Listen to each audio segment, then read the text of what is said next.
वो यरदन नदी की तरह चट्टान बनाकर खड़ा कर दिया। मैं कह रहा हूं कि आज आपकी जिंदगियों में परमेश्वर चमत्कार करता है। अगर आज कह रहा है कि परमेश्वर ऐसे लोगों के लिए रास्ता निकाल सकता है, कह रहा लेकिन आज कह रहा हो सकता है आपके सामने समुद्र हो, आपके सामने कोई खाई आ गई हो सकता है कोई आपका काम ऐसा अड़ा पड़ा हो और लेकिन कोई रास्ता ना निकल रहा हो। मेरी बात पर विश्वास करके सिर्फ एक बार हाथ उठाना, आज एक नया डोर आपके लिए खुलेगा यीशु मसीह नासरी के नाम में। मैं कह रहा हूं कि डोर खुलेगा यीशु मसीह नासरी के नाम। आज भी परमेश्वर ऐसे विश्वासियों को मूसा की तरह ऐसे बच्चों को ढूंढ रहे जो हर परिस्थितियों में अपने हालात कैसे भी हों लेकिन उनके साथ समझौता नहीं करते। हो सकता था मूसा जंग हार जाता, मतलब मूसा उस समय अपने विचारों के साथ चला जाता, इनके पैर पकड़ लेता, उनसे माफ़ी मांग लेता हूँ। हो सकता है करा आप पर किसी ने कोर्ट केस कर दिया, आप बार बार कह रहे होंगे चलो यार मैं इससे जाके माफ़ी मांग लेता हूँ। मैं कह रहा हूँ डरने की जरूरत नहीं है, परमेश्वर आपका फेवर करेगा। इस साल में तुम विनर बनोगे यीशु मसीह के नाम में। पवित्र आत्मा आपके साथ है, आपकी जिंदगियों में आपको आशीष देकर रहेगा परमेश्वर। बहुत सारे लोग जो है कह रहा डरे डरे घूम जाते हैं लेकिन उनको अपनी प्रार्थना पर भरोसा नहीं होता। मैं कह रहा हूं कि आज आपको डरने की जरूरत नहीं है, आप लोगों से प्रार्थना कराने की जरूरत नहीं है, आपके ऊपर परमेश्वर का अनुग्रह है। आप जब बोलेंगे मुंह से, आज रात परमेश्वर आपके लिए एक मार्ग सीधा निकालेगा और सीधा वो आपकी ब्लेसिंग का मार्ग होगा यीशु मसीह के नाम में। और आप एक नई टेस्टमनी के साथ आएंगे। आप तैयार हैं कि नहीं?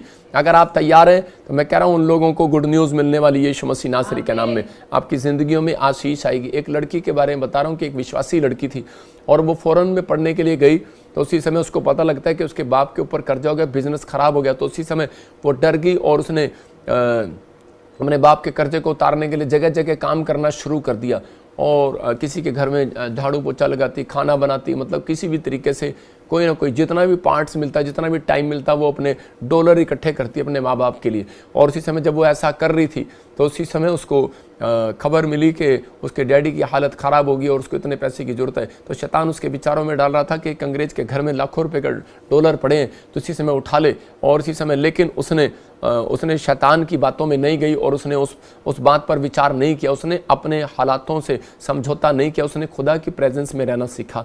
उसने कहा नहीं, अगर मैं आज ये कह रही कि मैं चोरी कर लूँगी लेकिन कल मुझे डबल देना पड़ेगा। और उसी समय उसने अपने मन को समझाया और उसी समय उसने कहा कि नहीं, अगर चाहे कुछ भी हो जाए मेरे माँ बाप को, लेकिन मैं परमेश्वर के साथ चलना पसंद करूँगी, उसकी प्रेजेंस में रहना पसंद करूँगी। आज बहुत सारे लोग सोचते हैं सिर्फ बाइबल पढ़ना, प्रार्थना करना, चर्च जाना ही परमेश्वर की प्रेजेंस है, लेकिन नहीं। कह रहा जब आप परमेश्वर की आज्ञा को मानते हैं तो परमेश्वर कहता है ये मेरी प्रेजेंस में चल रहा है, ये बेटी मेरी प्रेजेंस में चल रही है। जब उसने जवाब दे दिया तो उसी समय कि वो एक जगह बैठ कर रो रही थी, तो उसी समय उस घर का मालिक उसके पास आया और उसको कहने लगा कि बेटी तू क्यों रो रही है। तो उसी समय उसने बताया कि मेरे फादर साहब ऐसे बीमार हैं। और उस व्यक्ति ने उसको हेल्प तो किया ही किया, लेकिन उस व्यक्ति ने एक शॉप अपनी कह रहे जो ग्लोरी स्टोर जो भी होता है उनका वहाँ पर फॉरेन के अंदर करियाना स्टोर, उसने उसको वो दान कर दिया। उसने कहा आज से तू चलाएगी और तू ब्लेस होगी। मतलब अगर उस दिन वो चोरी कर लेती तो उस दिन वो लड़की कह रहे परमेश्वर की नज़रों से गिर जाती, उसके लिए वो आशीष का डोर कभी नहीं खुलने वाला था।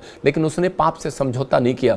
और मैं कह रहा हूँ परमेश्वर ऐसे लोगों को ढूंढ रहे जो पाप से समझौता नहीं करते। आज कैसी भी कितनी बुरी सिचुएशन हो, लेकिन अगर आप पाप से समझौता नहीं कर रहे, अपने दिमाग से समझौता नहीं कर रहे, खुदा की प्रेजेंस में चलने का फैसला ले रहे हो, परमेश्वर आज रात ऐसे लोगों के लिए कुछ करना चाहता है। लेकिन आज भी मसीह लोग कह रहे कि आप कैसे भी, चाहे आप मसीह में हैं या नहीं है, लेकिन आप पहली बार क्यों ना वाच कर रहे हो, लेकिन आज मैं कह रहा हूँ कि पवित्र आत्मा ने मुझे कहा है कि मैं तुम्हारे लिए प्रार्थना करूंगा और परमेश्वर आपके लिए एक नया डोर खोलेगा यीशु मसीह के नाम में।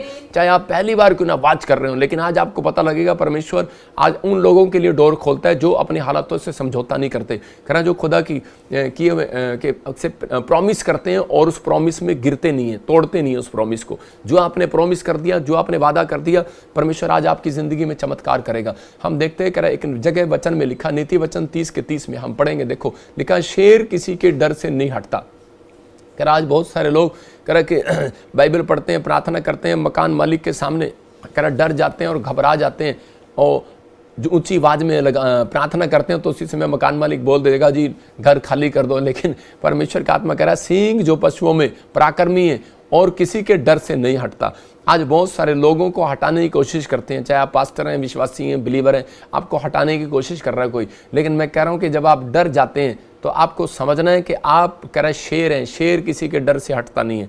कह रहा शेर देखो जंगल में अकेला घूमता है। यहाँ पर याकूब अपने भाई से डरा डरा घूम रहा था, और उसी समय कह रहा है कि जब वो अकेला था तो अकेला पड़ गया तो उसने उसके विचार उससे समझौता, अपने विचारों से समझौता कर सकता था। उस समय वो डर कर अपने भाग सकता था, कहीं इधर उधर हो सकता था, लेकिन उस समय उसने फैसला लिया कि मैं कितनी देर भागूंगा, कितनी देर अपने भाई से डर के भागूंगा, कितनी देर मैं इन कर्जे से, बीमारियों से, परेशानियों से डर कर भागूंगा। आज इंसान जो है वो डर कर भाग रहा है, कभी इधर कभी उधर, कभी डॉक्टर के पास, कभी इधर, कभी रिश्तेदारों से हेल्प मांग रहा है। लेकिन परमेश्वर का आत्मा कह रहा है कि उसने, याकूब ने अपनी परिस्थितियों में कह रहा है कि हार नहीं मानी, अपनी हालातों से समझौता नहीं किया, उसने परमेश्वर की प्रेजेंस में जाना सीखा। और उसी समय लेकिन जब वो परमेश्वर की प्रेजेंस में गया तो परमेश्वर ने उसको आवाज लगा कर कहा, याकूब तू शेर है। और उसी समय उसने कहा, कह रहा मैं तो अकेला हूँ, मैं शेर कैसे हो सकता हूँ। तो परमेश्वर ने उससे बात किया कि शेर जंगल में अकेला ही रहता है, जिसका मतलब कह रहा है कि तू अकेला है लेकिन तू मेरी प्रेजेंस में है। आज हो सकता है आपका बेटा, आपकी बेटी आपको छोड़कर चले गए हो, आपका पति, आपकी पत्नी आपको छोड़कर चली गई हो, आपके परिवार में आपके दोस्त, आपके फ्रेंड सर्कल आपको छोड़कर चले गए हो सकता है आपने सब कुछ खो दिया अपनी लाइफ के अंदर। लेकिन परमेश्वर आज आपसे बात कर रहा है, आप अकेले नहीं हैं, क्योंकि आप परमेश्वर की प्रेजेंस में हैं, और परमेश्वर आपके लिए आज रात एक बड़ा बिग डोर खोलने वाला है। यीशु मसीह नासरी के नाम में कह रहा हूं, उनके लिए खोलने वाला है जो